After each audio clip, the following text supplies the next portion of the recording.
It's there, but you can't completely conceptualize it. Levinas says rhythm is blind to concepts. It's another great term that he used. It's rhythmic.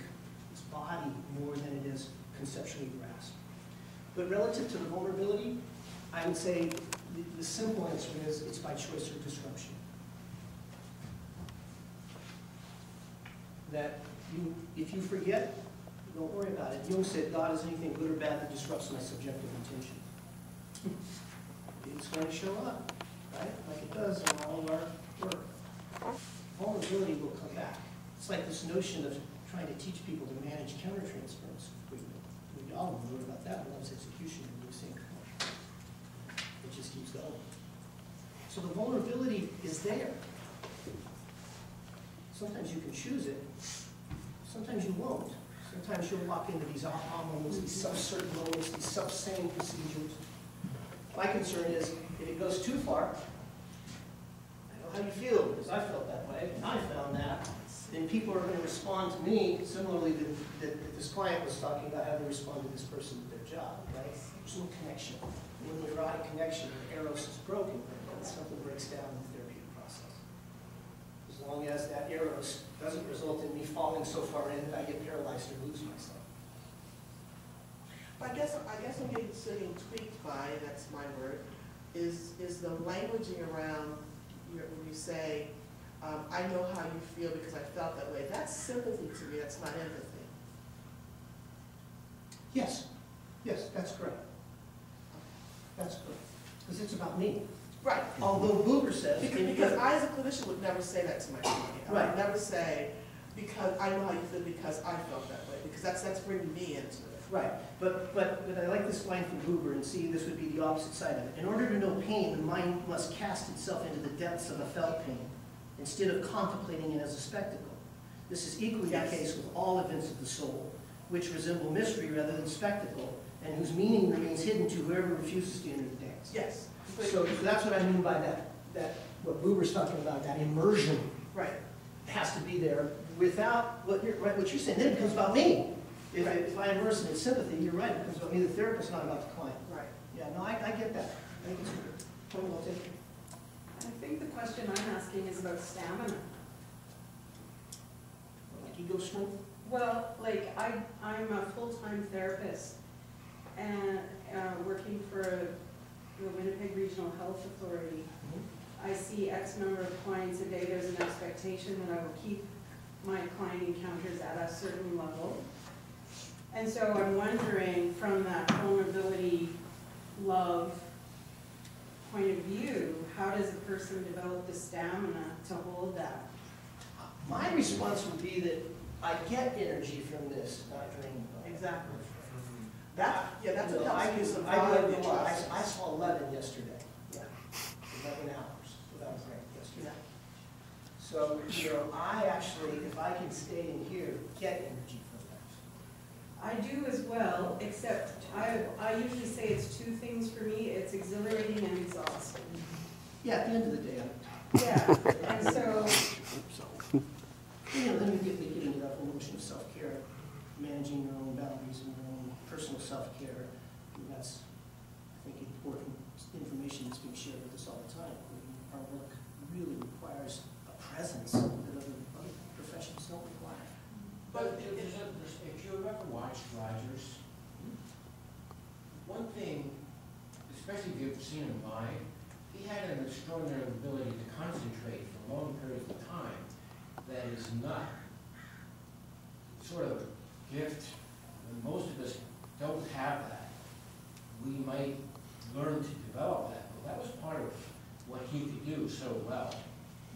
He just could focus intently longer and better than anybody I've ever seen. And I've seen many talented therapists, but nobody who came to that level.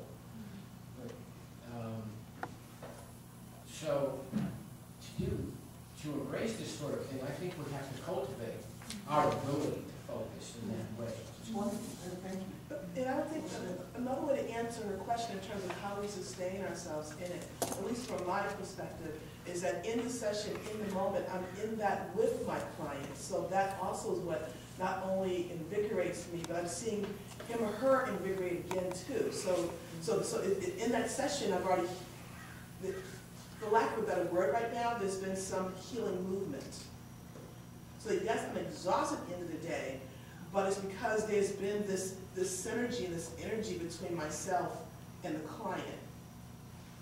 And so as they receive me, as I'm receiving them and open the space, I'm seeing something that feeds me, feeds them. So that's what kind of, so it's not just me being vulnerable the entire day. Do you know what I'm saying? It's like, it's in the vulnerability, there's also the relational healing and sustainability in the work. Yeah, there's a certain oscillation. Correct, because I might argue that that's what brings the client back for the following session. So I think that's how I would. Possible to ignore. Juanita's psychiatric intake paperwork revealed that she had endorsed a long list of depression symptoms, including poor sleep, poor appetite, anhedonia, irritability, low mood, low energy, crying, rumination, and passive suicidal ideation. Although she was outgoing by nature, Juanita spent most of her time sitting alone in her apartment. She said that she felt like the walls were closing in on her. More dramatically, she frequently had visions of a deceased former partner and her deceased teenage son speaking with her. The psychiatrist who had initially evaluated Juanita diagnosed her with major depressive disorder, single episode, severe with psychotic features. He attempted to medicate her with Zoloft, which she quickly discontinued, protesting that medication was irrelevant to her condition. I provided a combination of group and individual therapy. My work with Juanita as her therapist had little to do with her diagnosis. Although I attended diagnosis, the extent to which it guides my work as a therapist is limited. Sometimes, focusing on the client's symptoms can be therapeutically fruitful, and in other circumstances, it is a dead end. For me, the more important part of assessment is to carefully attend to the moments in the psychotherapy session that seem to open things up for the client, as well as those moments that seem to shut things down, and try to further develop whatever kind of movement is associated with those moments in which things seem to open up. Simply put, if it feels like something is working, I do more of it. If it feels like something isn't working, I stop doing it. Although I was originally trained in a broad psychodynamic orientation and have been through psychoanalysis myself, I doubt that the way I work with clients can be accurately characterized as psychodynamic. To be sure, there are many intervals of time in psychotherapy sessions with my clients in which undeniably dynamic processes of insight and working through occur. However, there are as many intervals in my sessions in which a more client-centered process is evident, or a more directive, solution-focused process, or a more cognitive therapy process. The associated variations in my practice as a therapist are rarely related to diagnostic considerations. Rather, they have more to do with an ongoing process of trying out different things with each client and monitoring how these things go. With Juanita, my approach would have to be described as eclectic, beginning with a lot of close reflective listening, into which I gradually introduced elements of supportive therapy, with the occasional psychodynamic confrontation thrown in, and a strong dash of solution-focused questioning, as Juanita's condition improved. Later in my work with Juanita, I entered training in Eugene Genlin's focusing-oriented therapy, and introduced more experiential practices I had learned in therapy to facilitate the working through process. According to Juanita, however, it was my listening that was most vital to me. To breathe. Juanita wasted no time in getting right to the heart of the matter. She told me that she had been depressed ever since the death of her beloved fiancé, Ronald, who had died suddenly from a heart attack 4 months ago. Ronald had asthma and was a lifelong smoker. During the last years of his life, he was frequently ill and unable to breathe properly. Juanita told me that when Ronald had a bout of asthma, he often fell to the floor and crawled, gasping for breath and whispering to Juanita that he could not breathe. Juanita called 911 when Ronald had these episodes. Although Ronald eventually quit smoking, his condition deteriorated. Finally, after one of his respiratory episodes, Ronald was taken by ambulance to the ER in critical condition, accompanied by Juanita. He was treated by ER physicians while lying in a gurney, his body penetrated with tubes and IV lines, while Juanita sat nearby, terrified. Weak and dying, Ronald turned his head in Juanita's direction and softly whispered, "I." Juanita leaned towards him and asked, "What's that you're saying, baby?" Ronald finished, "Love you," and died. And he was dead, dead, dead, Juanita exclaimed, slamming her palms on my desk for punctuation. She said she wanted him to wake up. She climbed on top of him and shook him by the shoulders, screaming, "Wake up, Ronald, wake up, just wake up." Later, at Ronald's funeral, as Juanita watched his coffin lowered into the ground, she felt a piece of her sinking into the ground with it. She could not face Ronald's death. During our first few sessions, Juanita said that Ronald was sitting with us in a chair next to her, saying encouraging things to her. When I asked her about Ronald, she exclaimed, shocked, "What, you don't see him sitting there?" The pendant. Over a series of several sessions, the rest of Juanita's story. To be the particular therapeutic presence that each person needs. Second, it affords the patient an opportunity to grow, change, and negotiate individual and personal meanings that their lives, that free their lives of totalizing gender considerations. Third, what it requires that we be aware of the experience of our patients. It does not demand an equiprimordial understanding of it from the position of our own lived experience. Okay, do you wanna? Sure. Yeah.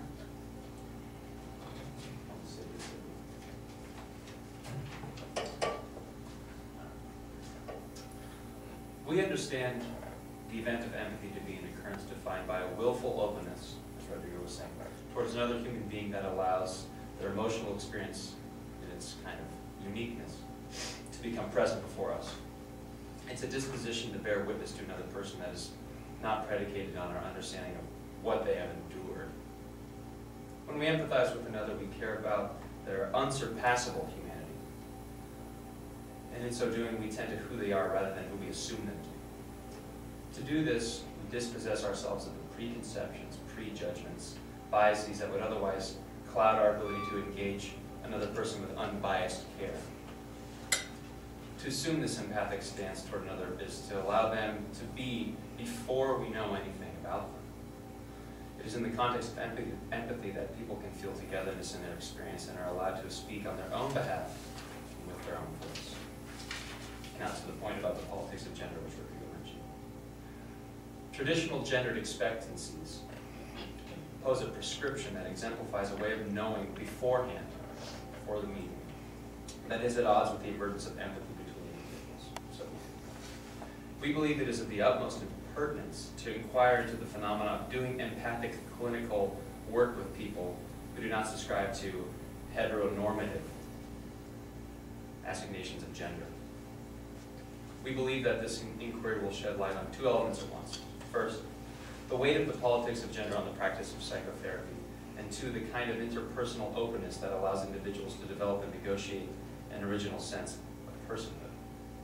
In this work, we wish to illustrate some of the gendered biases that hinder an empathic therapeutic disposition and a stance from which such interests can be overcome. Shall I pass it back?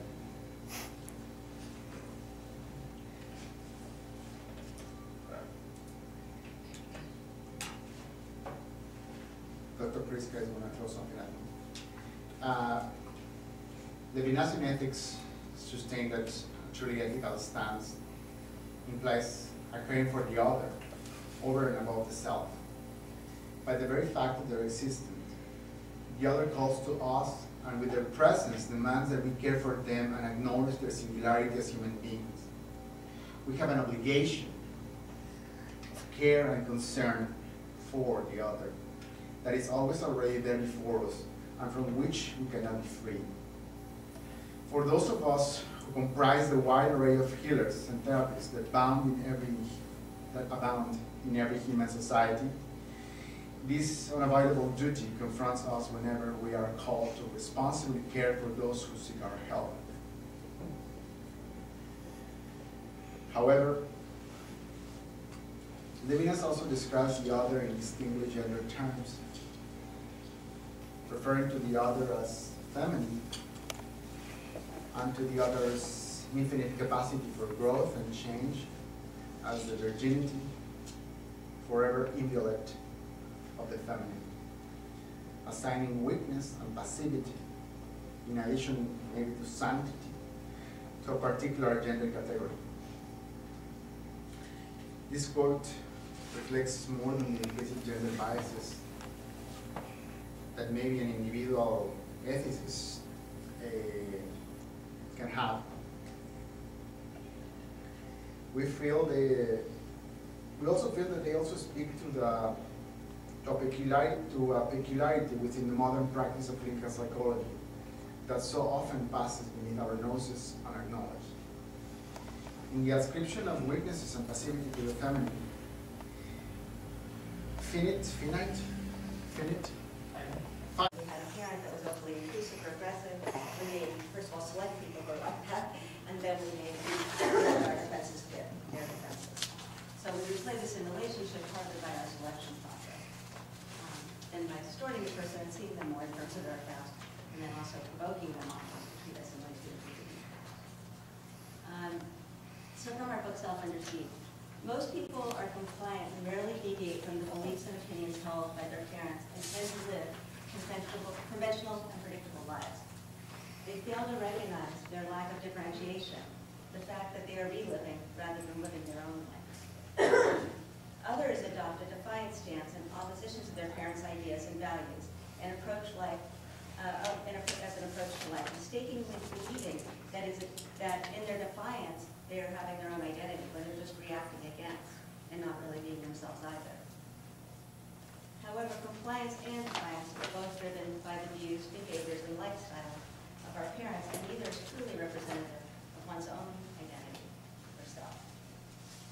It is of the utmost importance to take both of these contingencies into consideration when operating on the project of differentiation. So both the ways we reacted that where we've adopted those patterns and the ways we're reacting against, but still not finding out who we are. The fourth step is to develop our own values and our own adult approach to life, to fulfill our own destiny as an unique individual human being, our potential.